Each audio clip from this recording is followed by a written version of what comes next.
تشہیر کربلا تھی۔ جاؤ جا کے دیکھو کہ اللہ نے جس طرح ہر نبی کو صفت دی ہے، ہر نبی کو معجزہ دیا ہے، یعقوب کے پاس کیا تھا؟ گریا۔ حضرت یعقوب کی صفت تھی رونا۔ رونا نبیوں کی صفت ہے۔ بڑا آسان زاویہ دینے لگا ہوں، بڑا آسان زاویہ دینے لگا ہوں۔ کسی سے پوچھنا کہ جناب یعقوب تو تھے، وہ اللہ کے نبی تھے، روتے کیوں تھے؟ کہتے تھے اس لیے کہ یوسف بچھڑ گیا تھا۔ اچھا، پتا تھا نا نبی کو علم نبوت سے کہ یوسف زندہ ہے، تو جب پتا تھا پھر روئے کیوں؟ روتا ہے انسان اندر کی تکلیف سے۔ جب یقین تھا کہ یوسف زندہ ہے اور بھیڑیے نے نہیں کھایا اور وہ مصر پہنچ گیا ہے اور وہ بادشاہ بننے والا ہے، پھر یعقوب رو کیوں رہے تھے؟ جناب یعقوب کا رونا جو تھا وہ معاذ اللہ کوئی بزدلی نہیں، کوئی تکلیف نہیں تھی۔ یعقوب رو اس لیے رہے تھے کہ یعقوب جس ماحول میں رہ رہے تھے، یوسف کے دشمن قبیلے کے لوگ نہیں تھے، سگے بھائی تھے، برادران یوسف یوسف کے دشمن تھے۔ وہ کنویں میں پھینک کے آئے تھے اور جرم چھپا رہے تھے۔ اللہ کا نبی رو رہا تھا اور وہ بار بار کہتے چپ ہو جا، کیوں روتا ہے؟ اللہ نے یعقوب کو زیادہ رو تاکہ مجرم بے نقاب ہو۔ کوئی بندہ ہے جو سجاد سننے کے لیے آئے؟ اس رنگ سے سجاد سنو، زیادہ رو۔ جتنا یعقوب روتے رہے اتنا بھائیوں کو تکلیف ہوتی تھی۔ کیوں تکلیف کیوں ہوتی تھی؟ یعقوب صبح اٹھتے رونا شروع کر دیتے اور گھر میں نہیں روتے تھے، بازار میں جا کے، بازار میں جا کے رونا۔ بھائیوں نے آ کے ایک دوسرے سے کہنا وہ پھر گلی میں رو رہا ہے۔ روتے تھے، لوگ گزرتے تھے، کیوں رو رہا ہے؟ میرا یوسف، میرا یوسف، میرا یوسف۔ مجرم ڈر گئے کہ ایسے اگر روتا رہا ایک دن کہانی کھل جائے گی کہ ہم نے کیا کیا تھا۔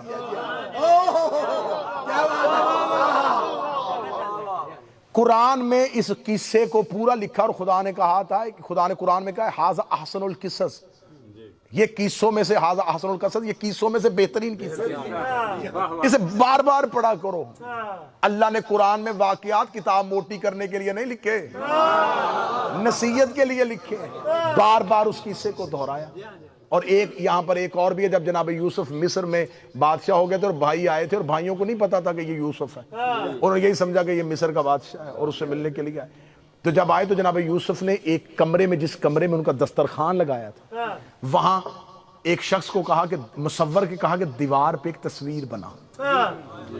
اس میں تصویر میں عکس دکھا کہ ایک کنویں کے اندر کچھ لوگ ایک بچے کو پھینک رہے ہیں اور اس تصویر کے آگے پردہ لگا۔ تصویر مصور نے بنائی اور جناب یوسف نے پردہ لگوا دی۔ جب بھائی دسترخوان پہ بیٹھ گئے اور یوں کہ آج شاہی کھانا کھائیں گے، یوں ہاتھ میں لقمہ تھا، یوسف نے غلام سے اشارہ کیا پردہ ہٹا۔ جیسے ہی پردہ ہٹا تصویر پہ نظر پڑی، تفسیریں کہتی ہاتھ سے لقمے گر گئے۔ یوسف نے کہا کھاتے کیوں نہیں؟ کہتے ہیں اس کے آگے پردہ کر دیں، جہاں پردہ لٹکا تھا لٹکا دیں۔ بڑے دھیمے لہجے میں اونچی بات قرآن سے کرنے لگا ہوں، وہ تصویر حقیقت نہیں تھی، وہ شبیہ تھی۔ شبیہ سامنے آئے، قاتل کو جرم یاد آ رہا، شبیہ دیکھ کے نکاح نہیں ٹوٹتا، بندوں کو جرم یاد آ جاتا۔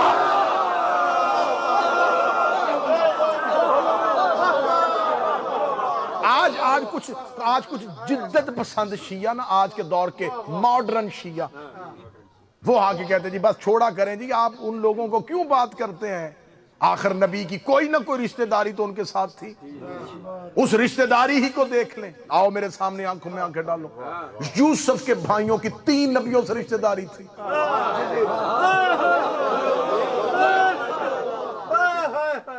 یعقوب کے بیٹے تھے، یوسف کے بھائی تھے، اسحاق کے پوتے تھے۔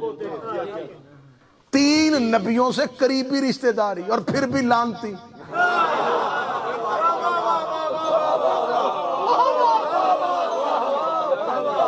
اچھا مجھے کوئی بندہ یہ بھی ثابت کر دے کہ برادران یوسف نے کلمہ نہ پڑھا. کلمہ بھی پڑھا, تھے بھی یعقوب کی شریعت پہ اور یعقوب کے مذہب پہ اور یعقوب کے دین پہ, پھر بھی لانتی ہو گئے. برادران یوسف کلمہ پڑھنے کے باوجود لانتی کیوں ہیں؟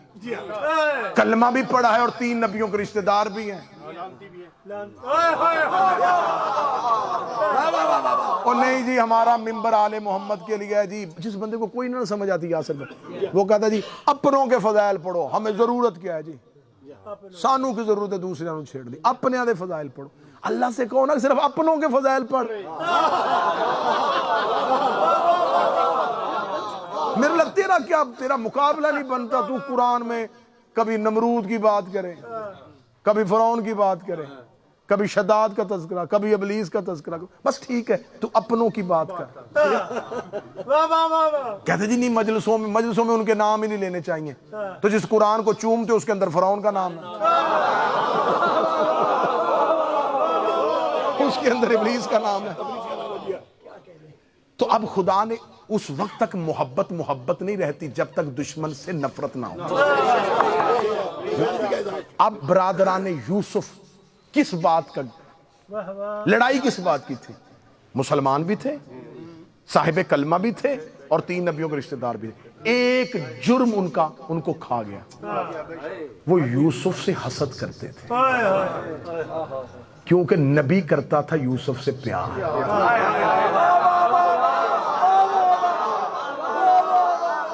نبی پیار کرے تو رشتہ دار جل ہی جاتے ہیں. نبی محبت کرتا تھا وہ جلتے تھے. دوسری وجہ کیا؟ وہ اس لیے جلتے تھے کہ یوسف کے پاس ایک ایسا عہدہ تھا جو ان کے پاس نہیں. وہ جلتے تھے کہ جو یہ ہے وہ ہم کیوں نہیں. اور ان کو یہ نہیں پتا تھا کہ یہ جو یہ ہے نا یہ یعقوب نے نہیں بنایا, یہ اللہ نے بنایا. اب خدا نے مذمت کر دی. اب جناب یعقوب نے گریے کے ساتھ یوسف کے مجرموں کو بے نقاب کر دیا. بیٹے کبھی بھی بے نقاب نہ ہوتے اگر یعقوب روتا نہ. روتا رہا. آخر آنکھیں کیسے ملی تھی؟ یوسف کا کرتا لا کے دیا گیا, کرتا آنکھوں کو لگایا, بینائی واپس آ گئی. میرے اللہ ڈنمارک میں بیٹھ کے سوال کرتا ہوں, کپڑا بھی شفا دے دیتا ہے؟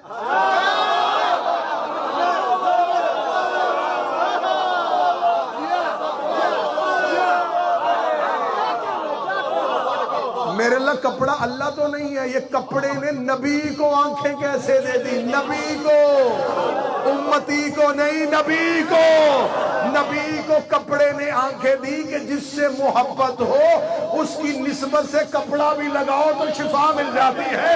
ہم علم عباس میں جاتے ہیں نسبت عباس کی وجہ سے. اب یہ جو گریہ تھا یہ تشہیر تھی کربلا کی.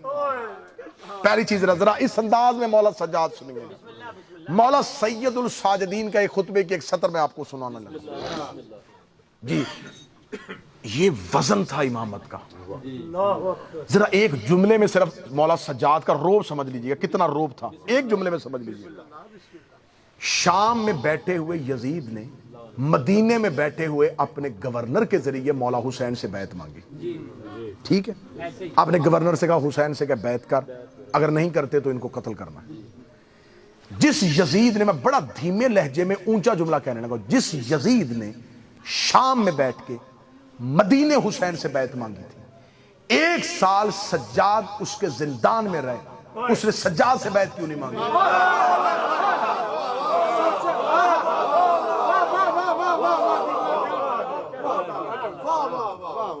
بھائی امام ہی سے بیعت چاہیے تھی نا, تو مولا حسین نے نہیں کی, مولا سجاد سے مانگ لیتا کہ چل تیرے باپ نے کی تو کر.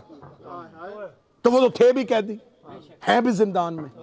کس وجہ سے بیعت نہیں مانگی؟ سجاد مالک نے شام میں آتے ہی یزید کو بے بس کر دیا.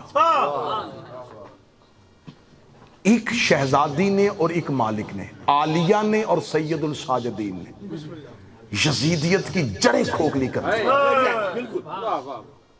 جملہ میری زبان پہ ہے، لوگ سمجھتے ہیں یہ اہل بیت کو قیدی بنا کے لے کے آ رہے تھے، نہیں، علی کی بیٹی اور سجاد قاتلوں کو گھیر کے ان کے شہروں میں لے کے آ رہے ہیں۔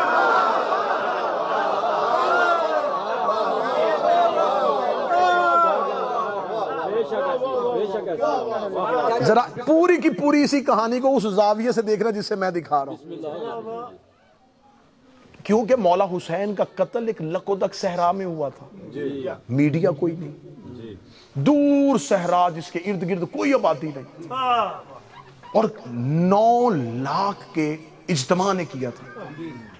قاتل کا سراغ لگنے کا کوئی جواز ہی باقی نہیں تھا کہ جو امام حسین کے ساتھی تھے وہ قتل کر دیے، اور پورے کا پورا مورخ جو تھا وہ بنی امیہ کے کنٹرول میں تھا، ان کی مرضی کے سارے گورنر تھے موجود۔ آج ہمیں 1400 سال کے بعد آپ کو ڈنمارک میں جزیرے کے اندر بیٹھ کے پتا ہے کہ اکبر کا قاتل کون ہے، اصغر کا قاتل کون ہے، آپ کو ایک ایک قاتل کا نام جو پتا ہے جو صحرا میں قتل ہوا۔ میں مولا سجاد کی طاقت بتانے لگا ہوں، طاقت کتنی تھی مولا سجاد میں۔ عالیہ اور مولا سجاد نے کون سا کام کیا؟ 4 قتل سیدوں کے مدینے میں ہوئے، شہر میں ہوئے، آبادی میں ہوئے، مرکز میں ہوئے۔ چاروں کے قاتل آج 2023 تک بے نقاب نہیں ہوئے۔ رسول کا قتل ہوا مدینے میں، ریلت نہیں ہوئی، نبی طبعی موت نہیں مرتے، بیماری سے وہ مرتا ہے جس کو اپنے طبیعت میں، اپنے بدن میں اعتدال توازن نہ رہے۔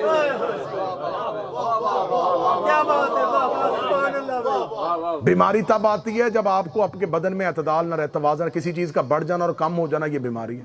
جس کا بدن پہ کنٹرول نہ ہو وہ کائنات پہ کیسے کرے گا؟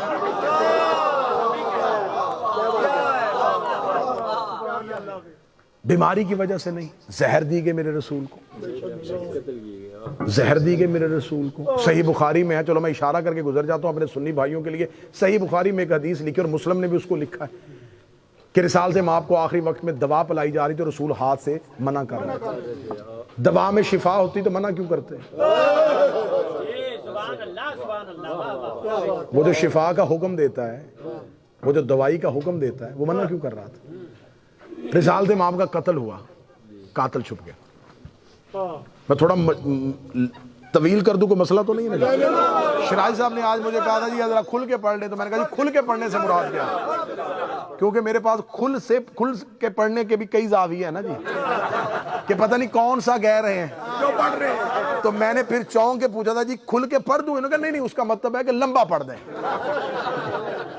تو اس لیے میں تھوڑا سا وہ وقت والی جو ہے نا جی آپ کو زحمت دے رہا ہوں۔ رسول کا قتل مدینے میں قاتل چھپ، آج تک نہیں پتا۔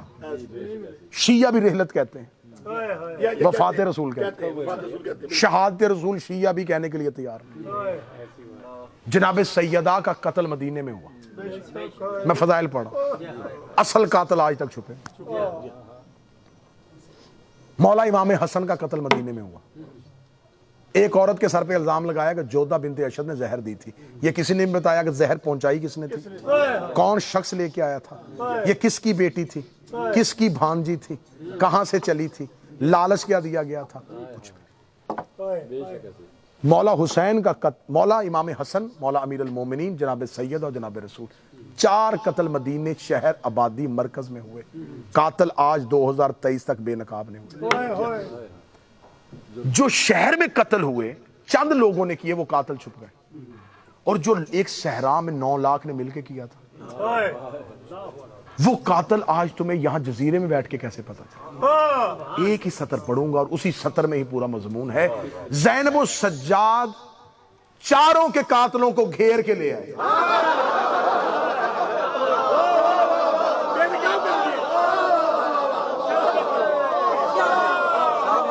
اگر یہ کربلا سے اپنے اپنے گھروں کو چلے جاتے، اگر یہ کربلا سے قتل کرنے کے بعد بھاگ جاتے، آج نہ کوفے والوں نے ماننا تھا، شام والے نے کہنا تھا میں نے لشکر بھیجا ہی نہیں، قادسیہ والے نے کہنا تھا مجھے کیا پتا، بصرہ والے نے کہنا میں تو حکومت کر رہا تھا۔ عالیہ ایک ایک قاتل کو اس کے دروازے تک لے کے آئی۔ آج تاریخ کو پتا چل گیا کہ قاتلان حسین میں سے کوفے سے کون کون گیا تھا، شام سے کون کون تھا۔ یہ جو 36 شہر ہے نا، یہ 36 شہر نہیں تھے، یہ پوری قاتلوں کی پٹی تھی جہاں سے عالیہ گزرتی گئی ہے اور قاتلوں کا بتاتی گئی ہے۔ اس شہر سے اتنے قاتل گئے تھے، بی بی گھیر کے ان کو لے کے آئی۔ اب مولا سجاد کے مجھے خطبے کا ایک جملہ پڑھ، مولا سجاد جب دربار میں آئے ہیں تو عالیہ بھی بول رہی ہیں اور مولا سجاد کا ایک خطبہ۔ جب سید الساجدین دربار میں آئے تو اب سید الساجدین جو ہے نا وہ قیدی ہاتھوں کے ساتھ کھڑے۔ اس ملعون نے ایک کرائے کا خطیب بلایا اور اسے ممبر پہ کھڑا کر کے کہا ذرا بنی امیہ کی تعریف کر، میں اپنے منہ نہ کروں تو کر۔ اس خطیب نے آ کے ابو سفیان کے قصے، معاویہ کی تعریفیں اور اللہ کی قرآن کی وہ آیتیں جو اہل بیت کے لیے آئی تھی نا، ان کا شان نزول بنی امیہ بنا، یہ بھی بنی امیہ کے لیے۔ اب یہ ساری چیزیں وہ کیوں کروا رہا تھا کہ سجاد قیدی حالت میں کھڑے ہیں، یہ چپ رہیں گے اور ان کا چپ رہنا ان کی تائید بن جائے گا۔ جب وہ خطیب بول رہا تھا تو سید الساجدین نے کڑیوں سے سر اٹھایا۔ پہلا جملہ ہے جو کتابوں کا میں پڑھنے لگا ہوں، مولا فرمایا ویلک ایھا الخاطب۔ ویل کہتے ہیں جہنم کی ایک وادی، یہ لفظ آپ کو قرآن میں نظر آئے گا، ویل للمصلین الذین، جہنم کی آخری وادی ہو ان نمازیوں کے لیے۔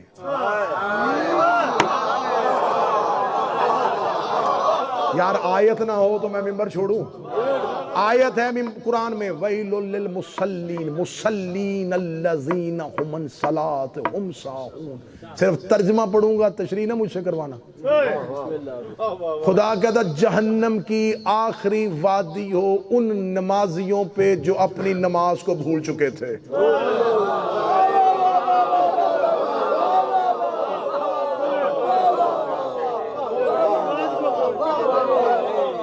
اب یہ پھر کبھی کسی اور موقع پہ چھیڑنا کہ وہ کون سی نماز تھی جسے وہ بھول چکے تھے۔ خدا کہتا جہنم کی آخری وادی ہو، یہ خدا نے یہ لفظ استعمال کیا تھا، خدا نے قرآن میں استعمال کیا، سجاد نے دربار میں استعمال کیا۔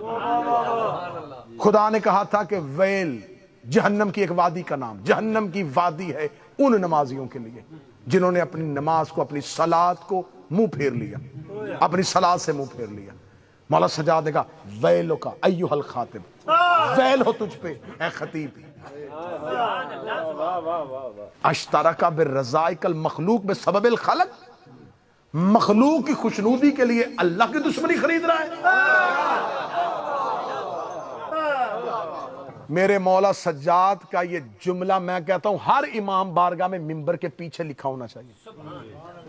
ہر امام بارگاہ کے ممبر پہ یہ جملہ مولا سجاد کا لکھو کہ مولا سجاد نے دربار میں کھڑے ہو کے کہا تھا جہنم ہو تجھ پہ اے خطیب، تم مخلوق کی خوشنودی کے لیے اللہ کی دشمنی خرید رہا ہے، تاکہ اگر کوئی ممبر پہ بیٹھ کے علی کو بھونکے پیچھے سے سجاد کی لعنت ہو رہا ہے۔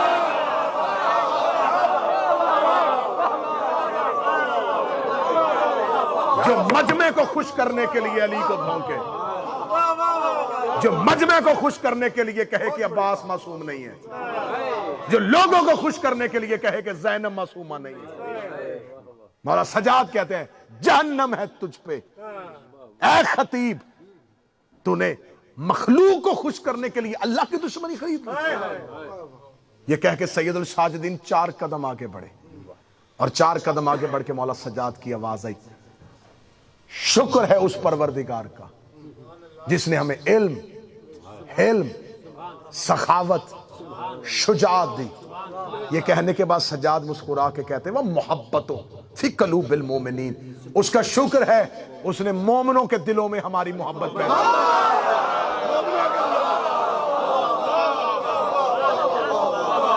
محبت فی قلوب المومنین، اس نے مومنین کے دلوں میں ہماری محبت پیدا کی۔ ان سے محبت کی نہیں جاتی، اللہ پیدا کرتا ہے۔ ایک شخص نے میرے 8ویں امام سے آ کے کہا تھا کہ میرے اوپر کچھ تھوڑا سا قرضہ ہے، اگر آپ وہ میرا قرضہ اتروا دے نا تو میں آپ کا شیعہ ہو جاؤں گا۔ مولا صاحب نے کہا کتنا قرض ہے؟ اس نے کہا اتنے دینار۔ مولا فرمایا یہ پکڑ دینار، تو شیعہ نہیں ہو سکتا۔ اس نے کہا میں اپنی مرضی سے ہو رہا ہوں۔ مولا فرمایا تجھے کس نے کہا ہے کہ تو اپنی مرضی سے ہو رہا ہے؟ تیرا وہاں نام لکھا نہیں، روحوں نے ہماری ولایت کا اقرار کیا۔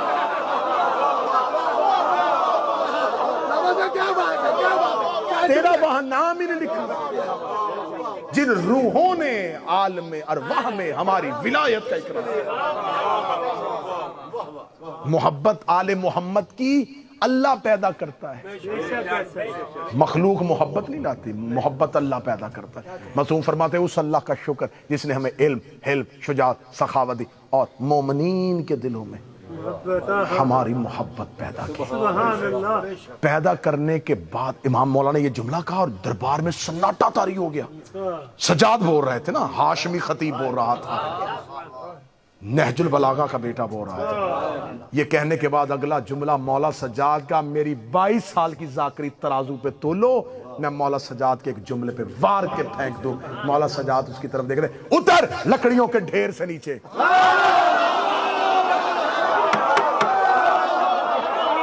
وہ منبر پہ بیٹھا تھا، سجاد نے کہا اتر لکڑیوں کے ڈھیر سے نیچے۔ میں کیا کروں؟ میں بندے راضی کروں یا مولا سجاد کا جملہ پڑھوں؟ مولا سجاد نے بازار دربار شام میں بتا دیا، جو آل محمد کو منبر میں بیٹھ کے بھونکے وہ منبر نہیں ہوتا، لکڑیوں کا ڈھیر۔ اتر لکڑیوں کے ڈھیر سے نیچے، نیچے اتر لکڑیوں کے ڈھیر سے۔ یہ اللہ کی کائنات میں یہی گھر ہے۔ یہ لکڑیوں کے پلان کا منبر بنا لیتے ہیں اور منبر کو لکڑیوں کا ڈھیر کہہ دیتے ہیں۔ اتر لکڑیوں کے ڈھیر سے نیچے، یہ کہہ کے مولا سجاد بلندی پہ کھڑے ہوئے۔ بلندی پہ کھڑے ہو کے مولا سجاد، جو مجھے جانتا ہے وہ جانتا ہے، جو نہیں جانتا وہ جانتا ہے۔ انا ابن سدرۃ المنتہا، میں سدرۃ المنتہا کا بیٹا ہوں۔ جو سجاد سننے کے لیے ہاتھ اٹھاؤ۔ میں سدرۃ المنتہا کا بیٹا ہوں، میں صفا کا بیٹا ہوں، میں مروہ کا بیٹا ہوں، میں ابراہیم کا بیٹا ہوں۔ میں اسماعیل کا پورا خطبہ پڑھنے کا وقت نہیں، میں بڑی جلدی پڑھنے گا۔ میں ابراہیم کا بیٹا ہوں، میں اسماعیل کا بیٹا ہوں، میں زمزم کا بیٹا ہوں، میں مقام ابراہیم کا بیٹا ہوں۔ یہ کہنے کے بعد سجاد ایک قدم اور آگے بڑھے، کہنے لگا جو جانتا ہے وہ جانتا ہے، جو نہیں جانتا وہ جان لے۔ میں یوسف الدین کا بیٹا ہوں، میں قائد خیر المعجلین کا بیٹا ہوں، میں فاتح دارین کا بیٹا ہوں، میں نقطہ بائے بسم اللہ کا بیٹا ہوں۔ یہ کہہ کے سجاد 4 سطریں اور آگے بڑھے، آگے بڑھ کے جو جانتا ہے وہ جانتا ہے، جو نہیں جانتا وہ جان لے۔ میں صاحب معراج کا بیٹا ہوں، میں صاحب الحمد کا بیٹا ہوں، میں صاحب رکوع کا بیٹا ہوں۔ یہ کہہ کے سجاد 4 قدم اور آگے بڑھے، کہتے جو جانتا ہے وہ جانتا ہے، جو نہیں جانتا وہ جان لے۔ میں اس کا بیٹا ہوں جس نے رکوع میں انگوٹھی زکات میں دی، میں اس کا بیٹا ہوں جس نے بستر پہ سو کے خدا کی مرضیاں خریدی تھی، میں اس کا بیٹا ہوں جس نے مکہ فتح کے موقع پر اسلام کے پرچم کو سر بلند کیا تھا۔ میں فاتح بدر کا بیٹا ہوں، میں فاتح خندق کا بیٹا ہوں، میں کل ایمان کا بیٹا ہوں، میں الحمد کے سراپا کا بیٹا ہوں،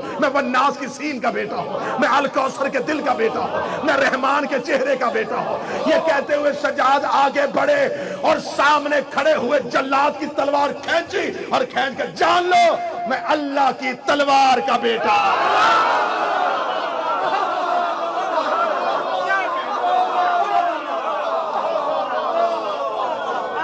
یوں کہنا تھا، یوں کہنا تھا سجاد کا،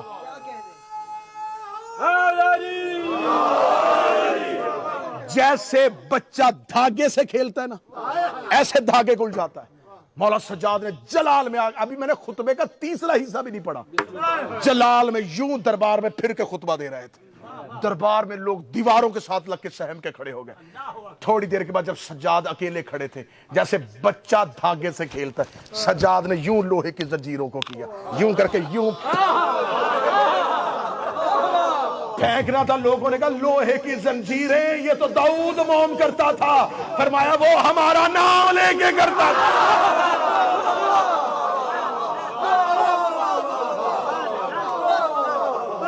میں اللہ کے تیر کا بیٹا ہوں، میں اللہ کی تلوار کا بیٹا ہوں۔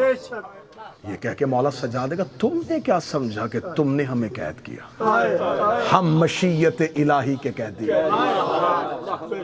یہ زیور ہم نے تمہاری قید کا نہیں، اس کی محبت کا اگر اس کی رضا اس میں نہ ہوتی تو تم میں سے کس کی جرت ہے کہ عباس کو گھوڑے کی زین سے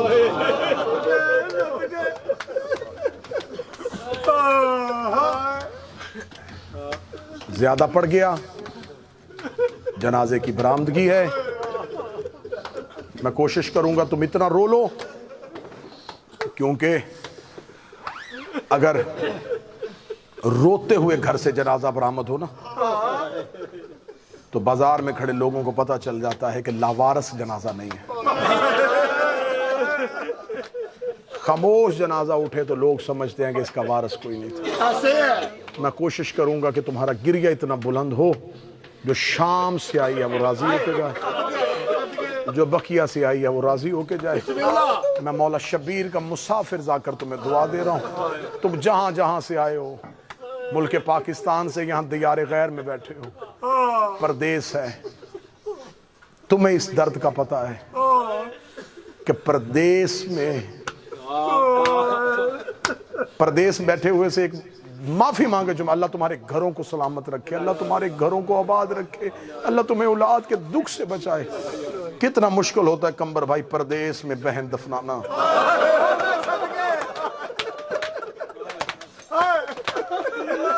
آسان نہیں تھا۔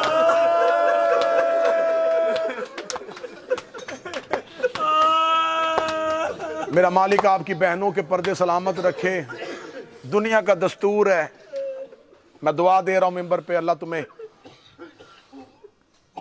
بیٹے دے تو بیٹی بھی دے،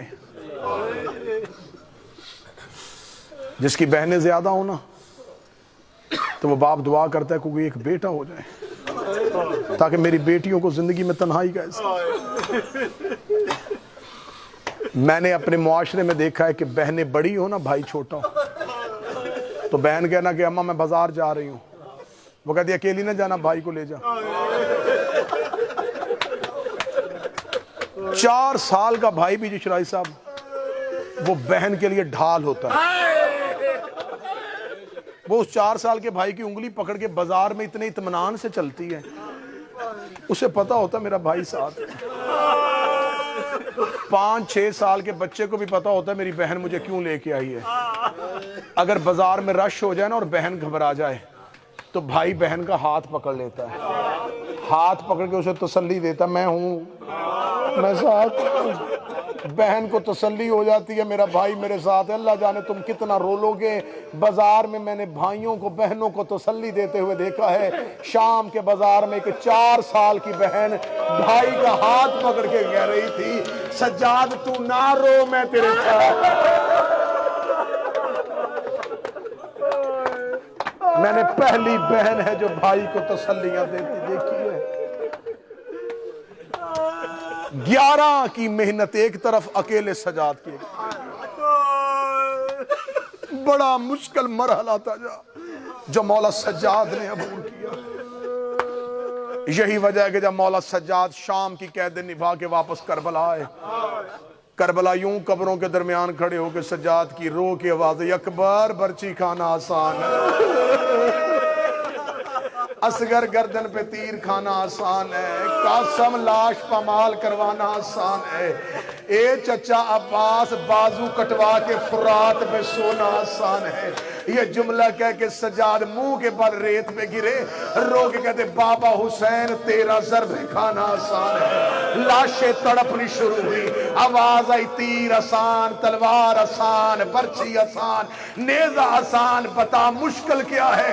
سجاد رو کہتے اٹھو قبروں سے باہر، میں تمہیں بتاؤں زینب جیسی ماں 9 گھنٹے یزید کے در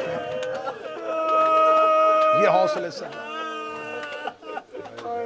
مولا سجاد خون روتے رہے، خون روئے جی ایسے۔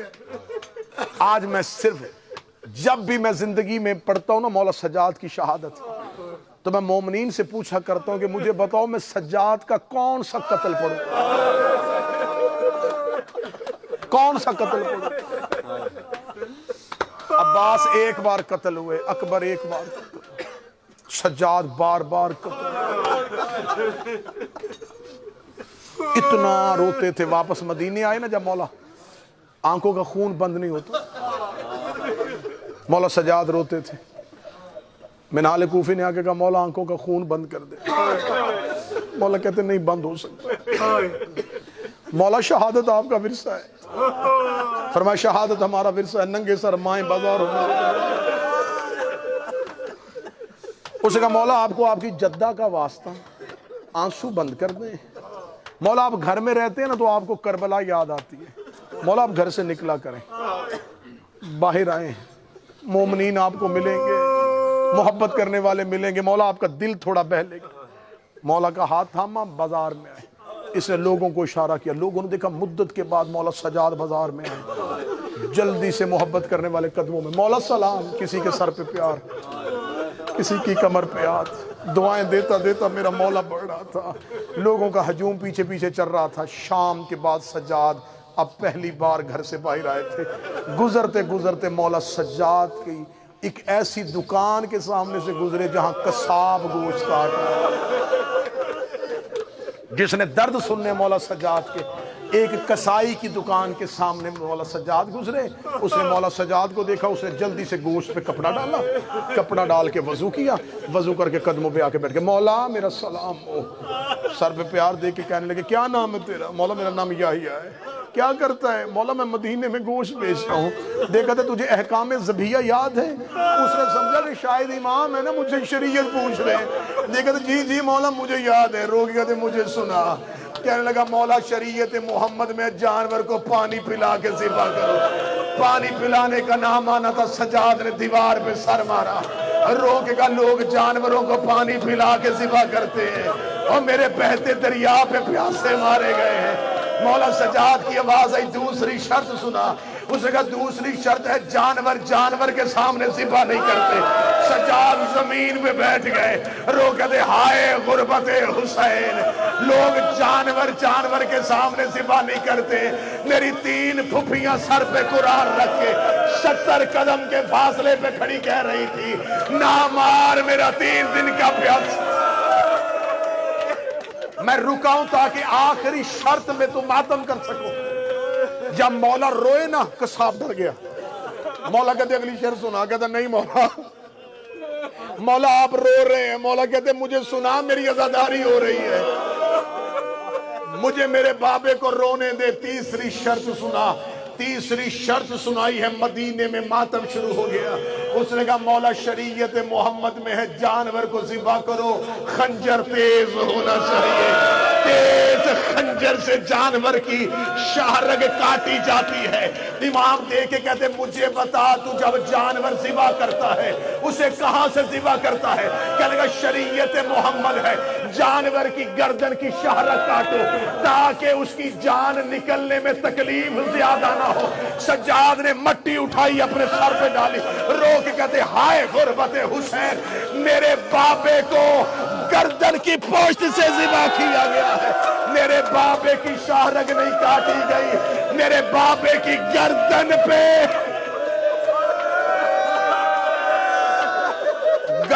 سر. اس مولا کو کہا جاتا ہے سید الساجدین. اس مولا کو کہا جاتا ہے زین العابدین. آؤ میں تمہیں مولا سجاد کی ایک نماز سناؤں.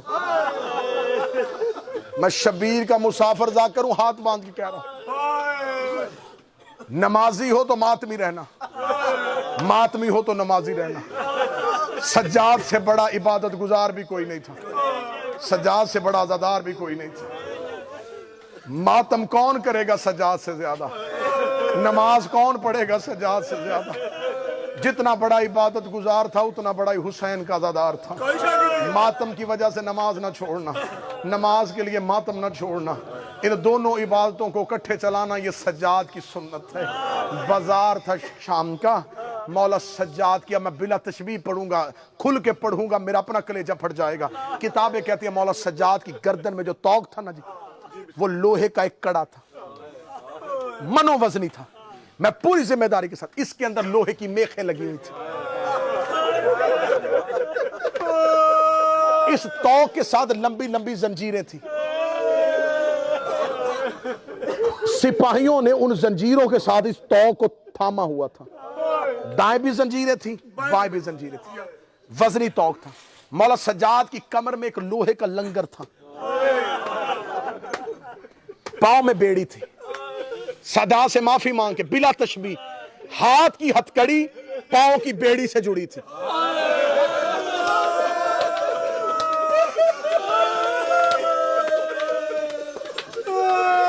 اب میں وجہ پڑھوں اگر ماتم کرو گے.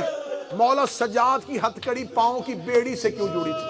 کیونکہ انہوں نے ایک ہتھکڑی میں باپ اور بیٹا قید کیا تھا. بیٹے کا قد چھوٹا تھا, اسی کڑی میں باکر تھے, اسی کڑی میں سجاد.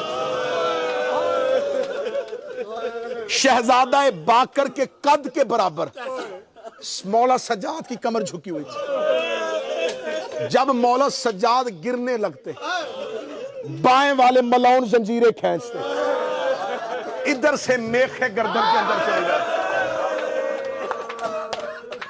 اس ماحول میں مولا سجاد کھڑے تھے. شام کے بازار میں آگے آگے جا رہے تھے سروں والے نیزے.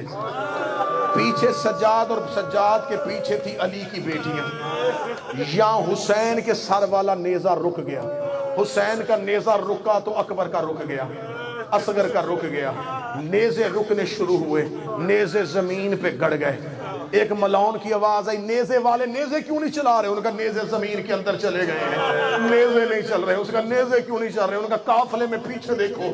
کسی نے پیچھے سے آواز دے کے کہا, حسین کا بیٹا نماز پڑھ رہا ہے. سجاد نے شام کے بازار میں نماز شروع کر دی ہے. سجاد نماز پڑھ رہے ہیں, اس لیے قافلہ رک گیا ہے.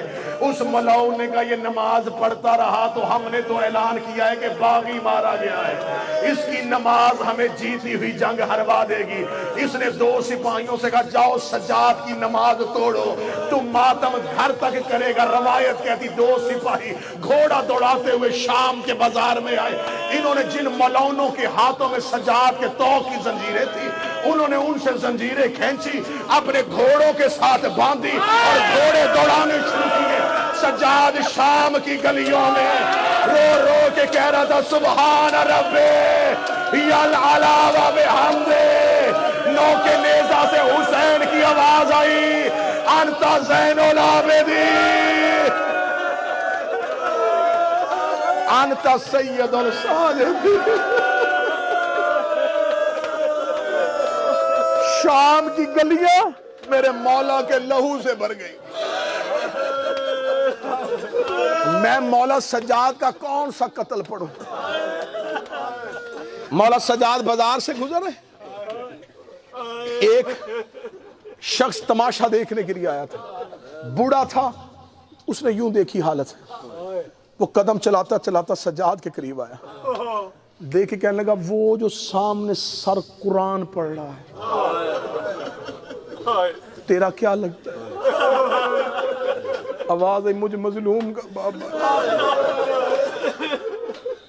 وہ بوڑھا شخص دیکھا تھا, کوفے سے رہتا ہوں مدت سے, ایسا قرآن تو میں نے علی سے سنا تھا.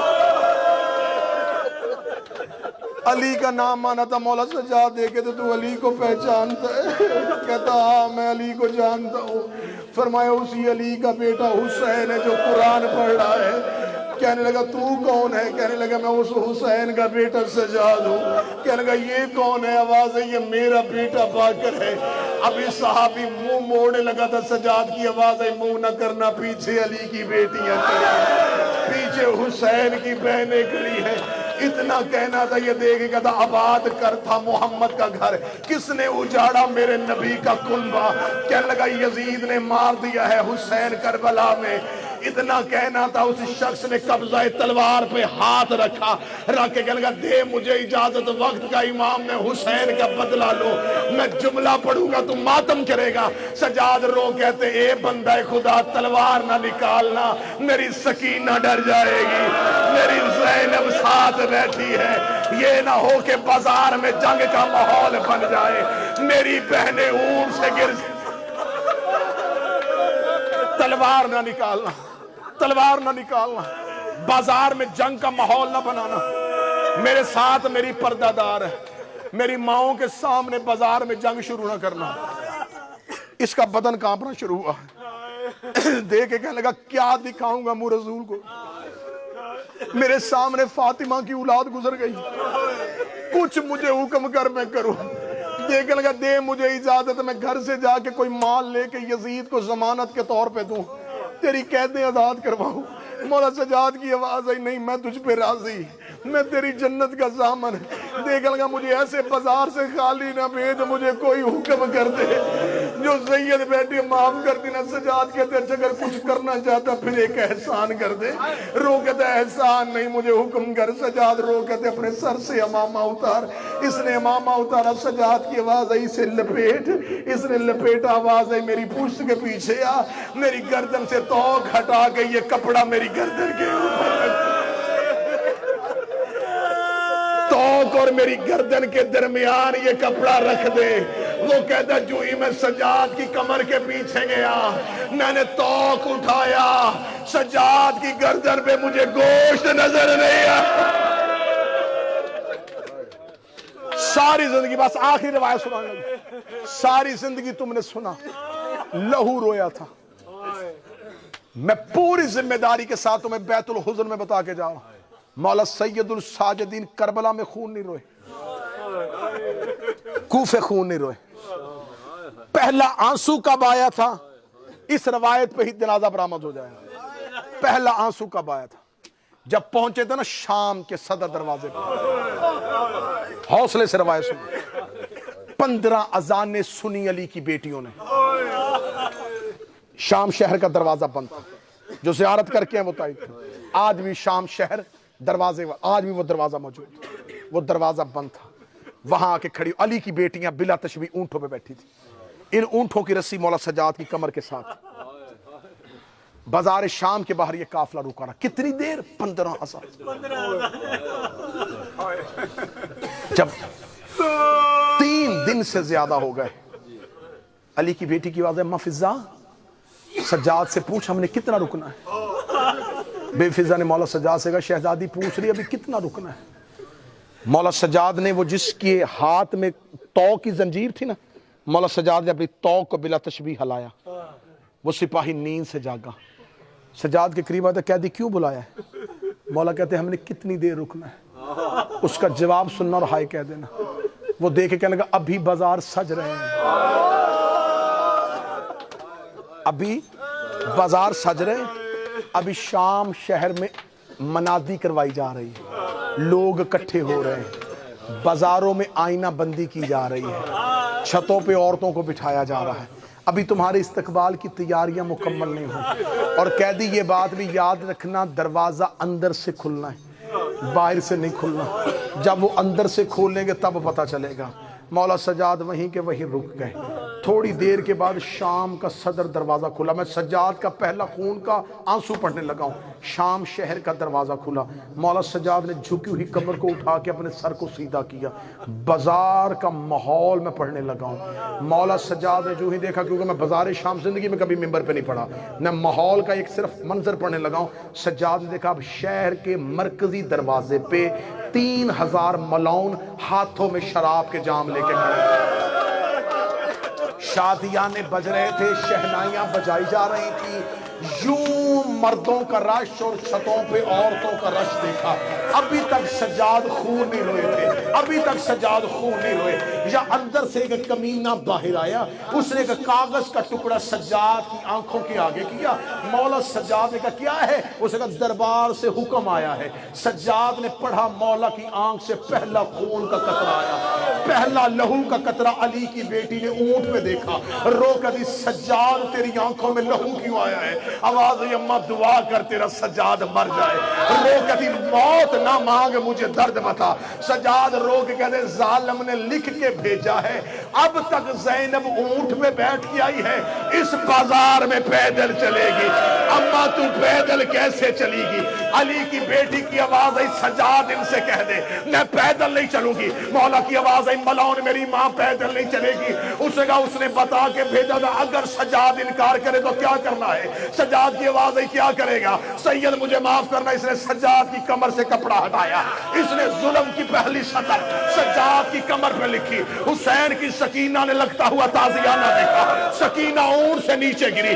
اس کے قریب آ کے کہتی ہے, میری پھپھی امیر باپ کی بیٹی ہے, میں کربلا کے غریب کی بیٹی ہوں, میری ماں پیدل چلے نہ چلے, مجھے بتا کہاں چلنا ہے. میں سکینہ پیدل چلتی ہوں. ادھر سکینہ نے چلنا شروع کیا.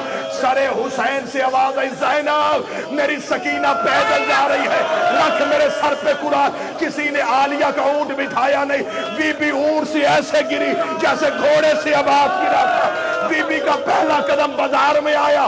ادھر شادیانے بجنے شروع ہوئے. زینب کی آواز آئی, حسین آنکھیں کھول, میں پیدل جا رہی ہوں. ماتم حسین